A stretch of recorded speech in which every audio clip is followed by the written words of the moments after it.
వాడి పేరేంటి? నీ ప్రాణం పోయే టైంలో కూడా నా ప్రాణం పోకుండా కరెక్ట్ గా షూట్ చేశావంటే అది ఏ హాస్పిటల్ ఎవరితో చేయిస్తున్నానని తెలుసుకోవడానికే కదా. ఆ? ఒక జీవిని మరో జీవి చంపడం తప్పు కాదు, అదే నేచర్. అందుకే దేవుడు ఒక జీవికి ఆహారంగా ఇంకో జీవిని సృష్టించాడు. చంపడమే తప్పైతే ఎద్దుకి కొమ్ముల్ని, పావుకి విషాన్ని, తేలికి కొంటని ఎందుకు సృష్టించాడు? కానీ ఆ కొమ్ముల్ని, విషాన్ని మనుషులకి ఇవ్వలేదుగా.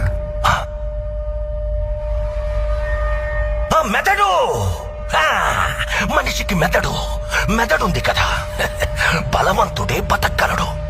బలహీనులందరూ కలిసి వాళ్ళని వాళ్ళు కాపాడుకోవడానికి చేసుకున్నదే చట్టం. జింకని చంపితే శిక్ష, మేకని చంపితే శిక్ష లేదు.